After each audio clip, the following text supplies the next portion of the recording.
everyone, and welcome to a new series here on the Psychosin project. Got to call it ranked for now because I couldn't think of any other title for it. Hopefully that will change over time. I'm going to be, basically with this series, we're going to be taking a band and we're going to be putting their albums in order of what I personally think is their worst to their best album. Kind of, you can see it also as a bit of a buyer's guide, as it were, for bands that people who haven't really checked these bands out, but always were interested in it. Now today we'll be doing a band I absolutely love and know a fair bit about. Of course, the one in Fear Factory. I mean, you can tell already wearing a Fear Factory shirt, and might be able to tell I'm a bit of a fan with the older Fear Factory tattoo as well. Also, I've seen the band about 15, 16 times live. So a little bit of a fanboy, but there we go. This video I've been meaning to do for a while, but couldn't think of a good time to do it. But I now feel now is the time because the band have actually just announced, or it was announced a couple of weeks ago, a couple of months ago, but they are currently working on a new album to be released before the end of this year. So looking very much forward to that, and another tour hopefully as well. So let's get into this. This is the 9 Fear Factory albums. Studio albums only. We're not doing remix albums or collections, so Hate Files won't be in here. Neither will be the best of Fear Factory, and neither will be Fear is the Mind Killer or Remanufacture. Left them out because we just want to go pure the metal albums, the pure studio albums. So let's get into this. Coming in as what I would consider the least best Fear Factory album. I mean, I wouldn't say any of the albums are entirely unworthy, as it were. There's no bad, like objectively completely bad album, but there is lesser albums, which is part of the reason I'm doing this list. That, and as already stated, I am a bit of a huge Fear Factory fan, but Digimortal was the second tour I ever saw the band on, the first one being Obsolete, but we'll get into that later. And at the time when it came out, it sounded pretty good. You know, it fit in well. It kind of showed all the new metal scrubs, as it were, at the time, and that it was, you know, what you could do with a good idea and all that. I mean, the concept of the whole album is sound. It's like it's Burnsy Bell really sort of reaching a new kind of creative peak with what he's writing about. The whole idea of if a soul is transferred to something digital, is it still considered an actual human soul, or is it transformed into something else? And that's something you've got to love about Fear Factory, the way Burnsy Bell comes up with these concepts and writes whole albums around them. But the issue with this album, and as the band have stated many times since, it hasn't stood the test of time that well, to be honest with you. It's not, like I say, it's not a terrible album. It's got the all-time classic Linchpin, which admittedly the riff is just slightly, just a little bit completely similar to by Pantera, but it's got some fantastic songs on there, but nothing that's really up to a higher standard of what Fear Factory can do, and indeed have produced in the past before this album, and in future albums as well. The band have admitted that at the time there was a lot of infighting going on, they weren't getting on well. In fact, after this album, Burnsy Bell, after the tour, pretty much turned around to Dino and the rest of the band and said, "Look, I can't work with him anymore. I'm done. I can't continue doing this anymore," and walked away. And the band basically broke up for a few years. But again, we'll get into that on a later on in the list, I should say. So yeah, there is some good songs on here. I mean, Acres of Skin, the classic Linchpin, and what will become is a pretty funky opener as well. Strangely enough, I might be one of the few people who actually like one of the very few times that Fear Factory have ever had someone collaborate with them on a song, which was called it's gone out of my head, but it's a song with Be Real from Cypress Hill on it. For me, that works really well. It's an interesting sort of what's the word, interesting diversion from their usual sound, and really it worked well. But as an album, you listen to it nowadays, it's a lot of it sounds pretty tired, pretty much like they were running out of steam. Thankfully they didn't, and they did come back and reinvigorated their sound. But yeah, if you're gonna start with Fear Factory, I can't really recommend this album. It's one more for completionists than anything else. However, as I said, Linchpin, still a fantastic song. So coming in at number 9 on my list of the albums of Fear Factory ranked in order is Digimortal.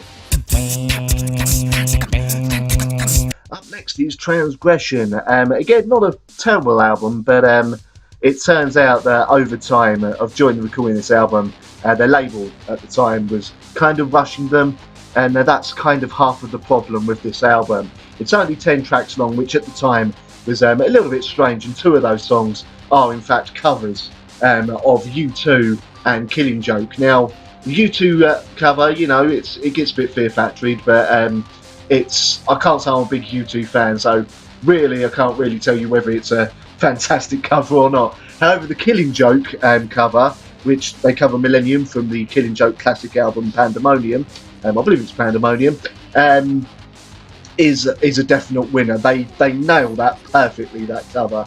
But Transgression as an album, they went for a completely different sound to the typical Fear Factory kind of sound. They introduced more of a kind of, more gothic-y elements into it, which really let Bertelsmann Bell's singing voice, like his clean vocals, shine a little bit more. Don't worry, it's still heavier than a bag of spanners carried by a really fat man, or, well, myself, I'm a fat bloke myself nowadays. But it's, some of the songs don't quite gel as well as they could do. Interesting fact, this is the last of the 2 albums that featured Byron Stroud and Gene Hoglan, formerly of Strapping Young Lad, being part of Fear Factory. And you get a feeling with the promise in some of the songs like 50,000 Degrees Fahrenheit and Moment of Impact, that if the band had been given more time to write more songs and maybe tweak some of the other songs, this could have been an all-time classic. But once again, label interference has ruined another potential classic for an album, a label pushing too far. Bear in mind, this was only a year after their previous album, and unfortunately after this album we had to wait another 3 to 4 years for another Fear Factory album. They never officially split up, but nothing was happening after this tour to do with Fear Factory. However, in the interim, you did have albums from, I believe it was Kush and Bertelsmann Bell's own City of Fire, where he worked with Byron Stroud, and also Ascension of the Watchers, where he worked with the Uber producer of Fear Factory, Reese Folber. Both those bands I can thoroughly recommend you check out as well. But Transgression as album itself, yeah, not my favourite. That's why it's number 8 on this list. So there you go. On to the next one. The Industrialist is the next album here at number 7 in this list of the ranking the top the 9 Fear Factory albums, studio albums so far, in how I feel personally what order they should be in, as to worst to best, as it were. And this was an interesting album. I mean, I had been waiting for this album for a while. It'd been 2 to 3 years since their previous album, the really rather awesome album that I'll get into a bit later. I'll try not to mention them before I get to them. Now, the Industrialist starts off really, really well with the song The Industrialist. The problem I had with this album myself, it's got to sound weird for a man who listens to a lot of more extreme and death metal as well as your normal nu metal, rock and all that, but my problem with this album was maybe they went a bit too heavy. There are moments on this album where they sound more like Dino Cazares' other band, Divine Heresy, than they do Fear Factory, and it's hard to explain my issues with this album.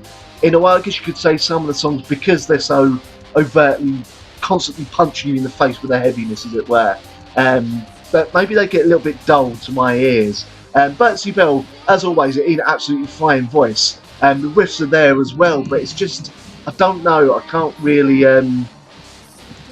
explain why I don't rate this album as much as others. Obviously I rate it above the other 2 albums, and I did get this album on day of release. In fact, it was about a week and a bit just before my birthday. However, it does have some fantastic songs on here, don't get me wrong. You've got the opener of The Industrialist, which is 6 minutes of just pure Fear Factory fury. Then you get Recharger, which is classic Fear Factory. Along with New Messiah, I really enjoyed. God Eater is something a little bit different, a little bit darker, but that really works. And then you've got Difference Engine, which almost brings in some slightly sort of dance style beats, but the rest of the album, it's not that they're bad songs, they're just not quite as up there as other songs on other albums for Fear Factory. So the Industrialist, again, probably one more for Completionist, but not as much as I would say Digimortal was.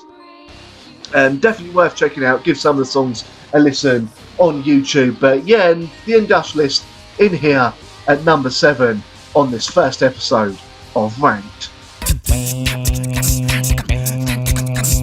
Up next is the album that is the major label debut for Fear Factory. Now, officially, this isn't really Fear Factory's debut. That is an album called Concrete that was produced by the man who became the kind of wunderkind producer, as it was, of the nu metal period, the one only Ross Robinson. However, the band Fear Factory themselves didn't really like how the album had come out, and they kind of re-recorded it with a different producer, and we got Soul of a New Machine because they'd added more songs to it.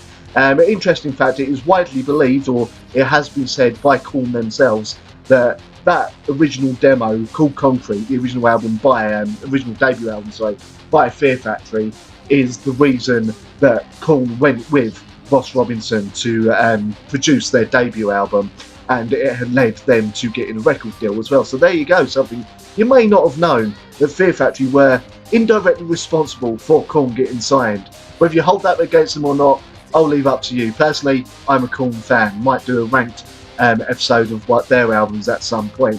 However, back to Soul of a New Machine. As a debut, this is a very, very self-assured debut, and this is possibly the heaviest Fear Factory have ever been.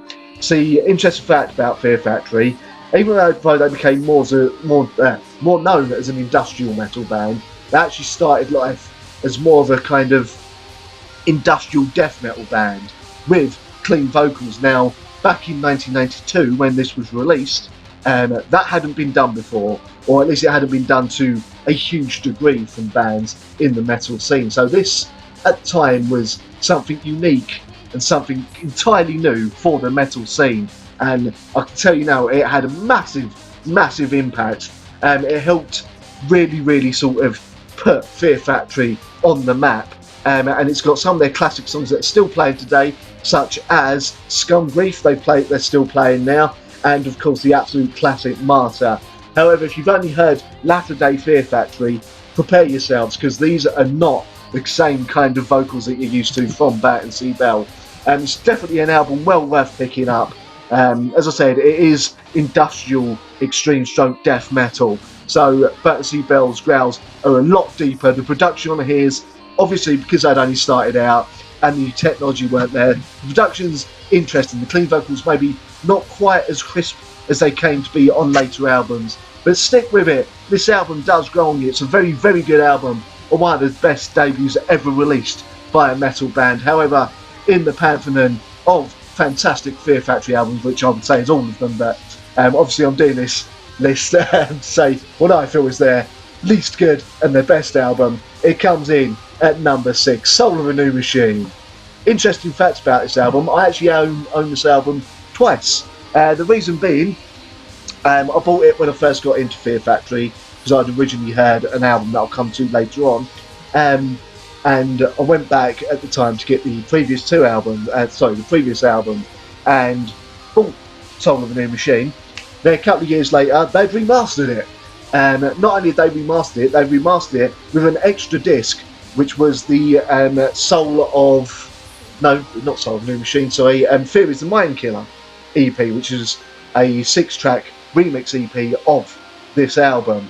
And that, to get by itself, was not particularly easy at the time. So I bought the remaster, and yeah, it had some very, very kind comments on there about Fear Factory from Rob Flynn of Machine Head, saying that even though he is generally seen as the man who is credited with inventing the whole heavy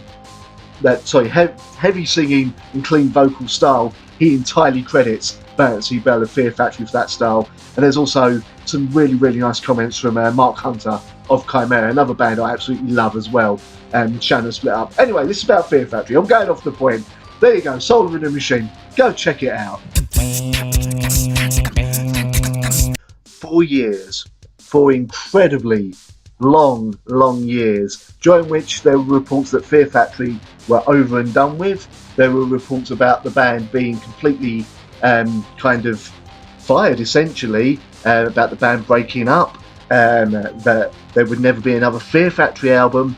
Then there were reports that Burton C. Bell had sorted things out with Dino Cazares, who he had originally had issues with back in the Digimortal days, and was part of the reason that he walked away from Fear Factory back in 2002.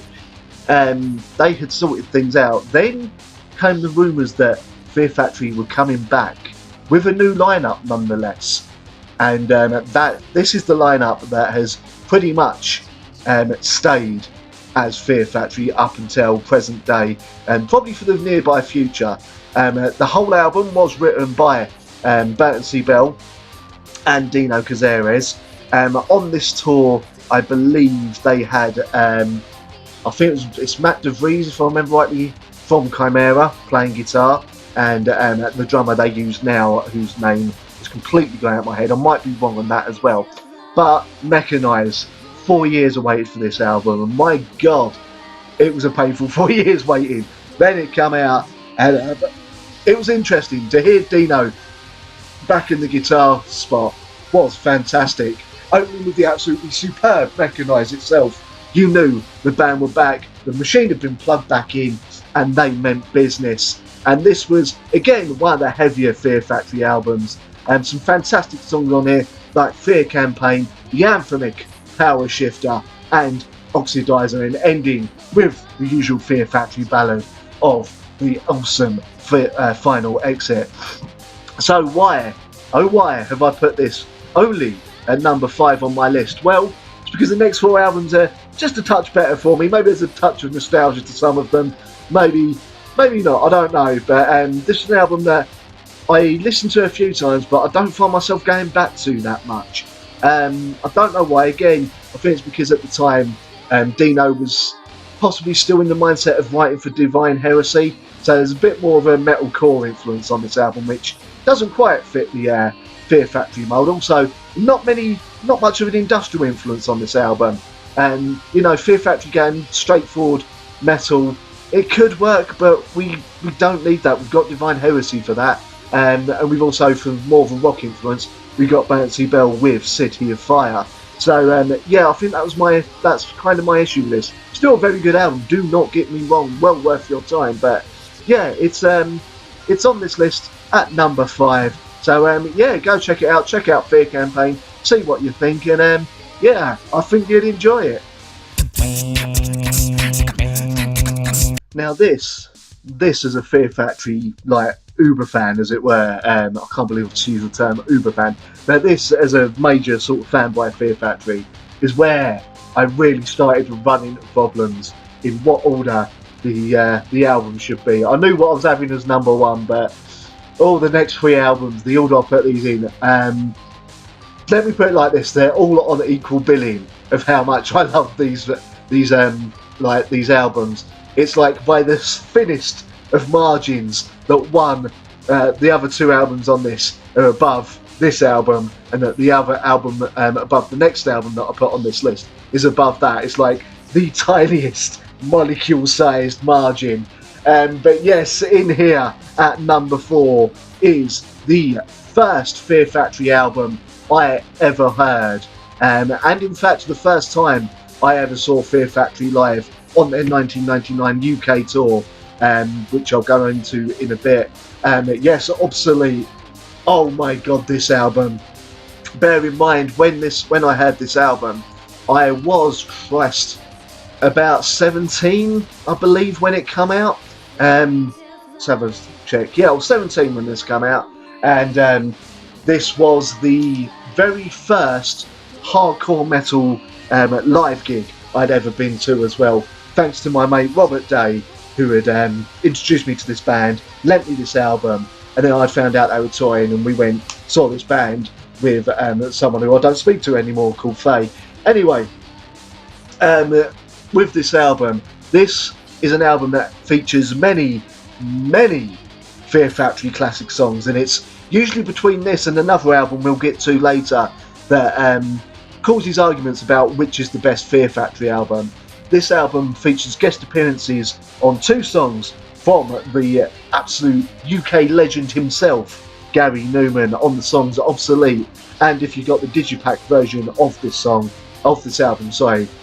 you've got the cover of Gary Newman's Cars. Absolutely awesome cover, that, actually. I believe back in '99 when they released it, it actually managed to crack the main singles chart in America and caused quite a bit of contention for me here in the UK, and I'll never forget it because I was working in a kitchen at the time. I won't say where because I don't deserve free advertising, but at the time Fear Factory released Cars and it'd done really well in America, and they released it as a single. I thought, great, they're going to get some radio play over here.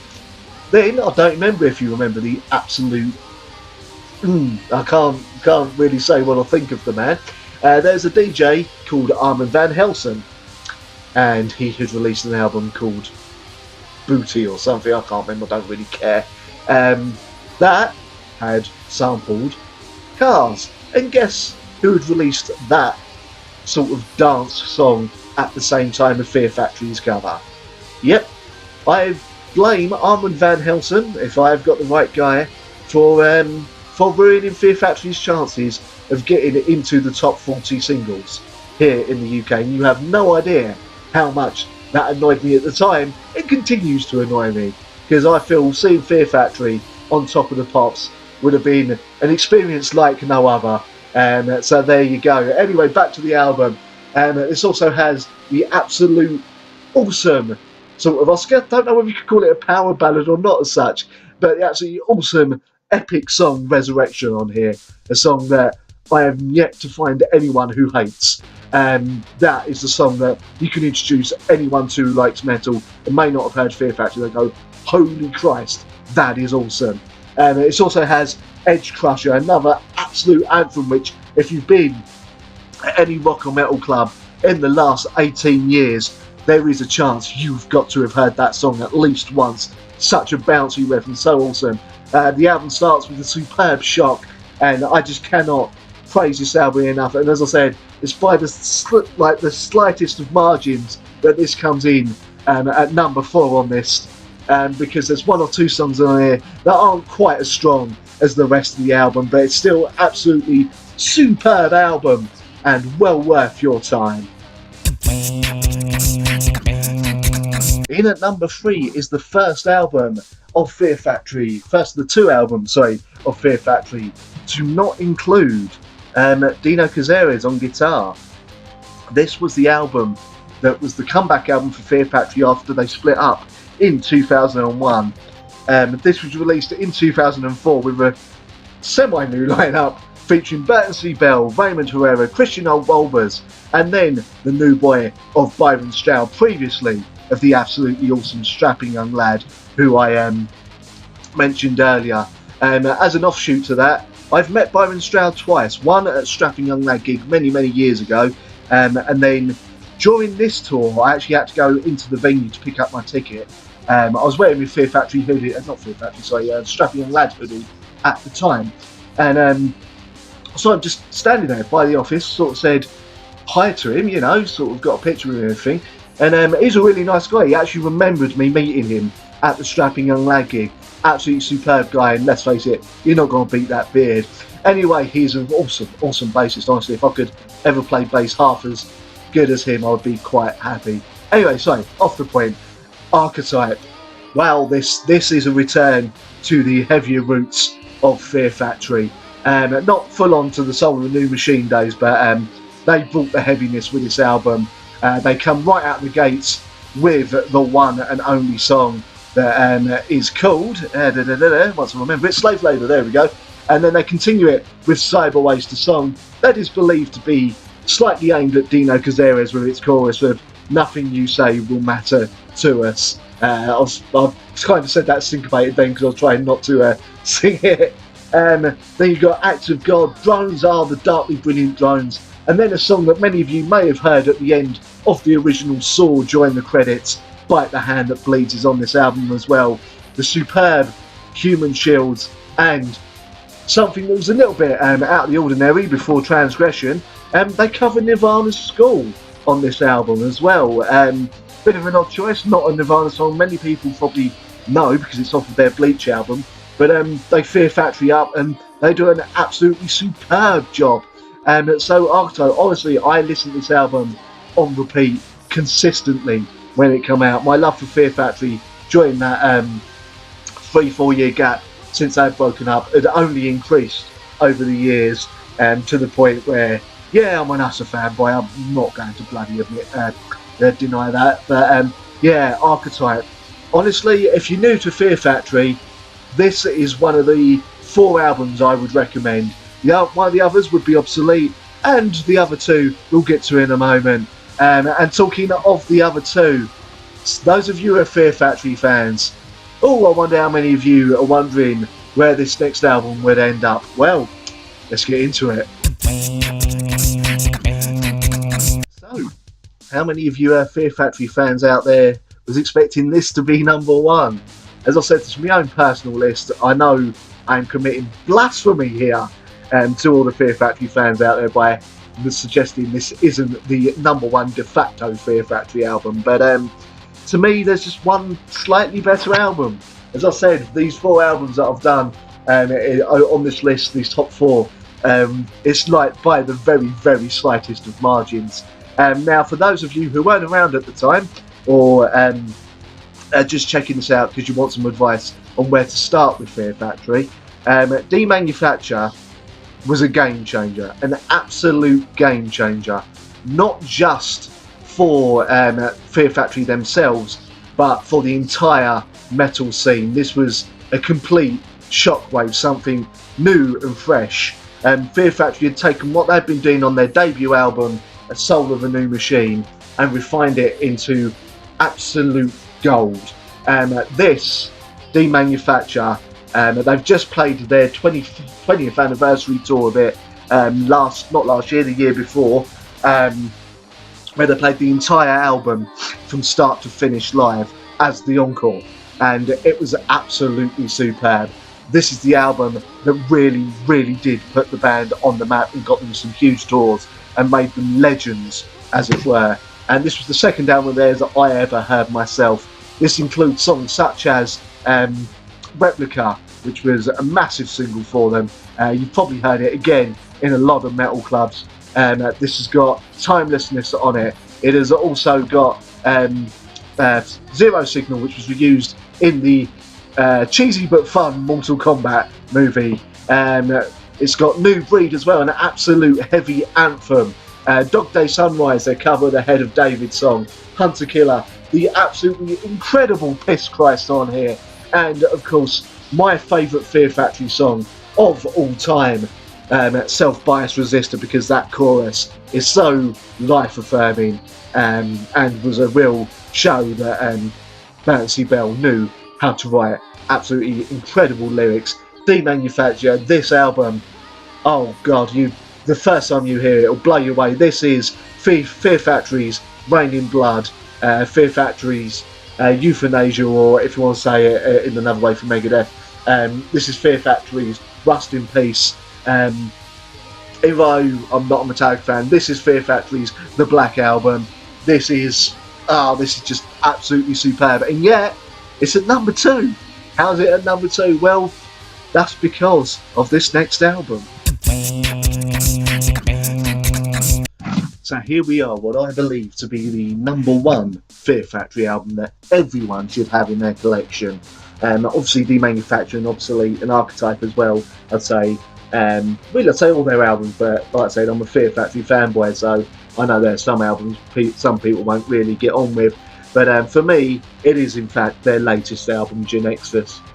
This is an absolute crystallisation of everything that Fear Factory have done over the years. All the good stuff really meshing together perfectly, that industrial and metal sound coming together, the heavy and melodic vocals, and for the choruses as well. Absolutely perfection on this album. This is everything you would want from Fear Factory. The heaviness is there, the melodicness is there, the anthemic songs are there, such as Anodized, Dielectric, what's the other song I really like on this album now? I think Soul Hacker, and the absolutely future anthem. It's got to be Photomech as well. And the album kicks off fantastically with autonomous combat system. You also got Regenerate in there with its really, really uplifting chorus. This and Battle for Utopia as well. It's slightly. It's a song that grows on you, but for me it was a bit of an instant hit. It's one that's a little bit more lo-fi, I suppose you could call it, but it really, really does get to you as well with that really kind of epic chorus again, and the absolutely superb Exploration Date, really, really bringing the album to a fantastic close. I said this was the album that might well beat Demanufacture in the Fear Factory album stakes back when I reviewed it when it first came out. And on repeated listens, it is indeed, it's my #1 Fear Factory album, and I cannot urge enough people to go listen to this album, even if you've missed out on Fear Factory for a few years because maybe Transgression put you off, or you hadn't realised that Dino was back, or maybe you just haven't got round to keeping up with the band. Go get Genexus, give it a listen, and yeah, absolutely superb album, my favourite Fear Factory album. I could listen to this album on repeat for months, years on end.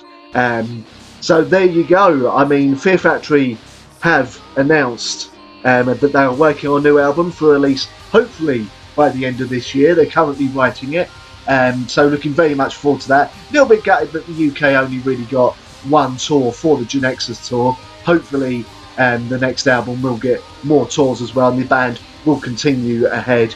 The big question is, will the next album be even better than Genexus, or at least on the same level of awesomeness? It's gonna be difficult, I have to say, but can they capture that lightning twice? We can only see. Either way, you can almost be guaranteed that Fear Factory will come up with something absolutely brilliant. I hope you've enjoyed this video. Feel free to discuss in the comments about whether you think my picks in the order are wrong, whether you think Demanufacture should be #1 or another album. Maybe you're someone who thought that Transgression was a good album and should be higher on the list. And just keep the comments civil, you know, and no sort of giving me death threats or anything like that. Hope you've enjoyed the video, and there you go. Yeah, that is the first episode of Ranked. So there you go. That is my list of the best Fear Factory albums, from the least good to the best album, in my personal opinion. That's the thing. This is entirely my personal opinion. You may feel different. If you do, as I said, feel free to chuck it in the comments. Hopefully you've enjoyed the video. Thank you very much for watching. Feel free to like, share and subscribe. Also, feel free to check out my Patreon video as well, and also put in the comments any suggestions you have for further bands that I could rank. Please not Metallica, because I'm not going to do that, but any other bands are fair game that you know I listen to anyway. Also, feel free to check out my radio show every Sunday from 7 p.m.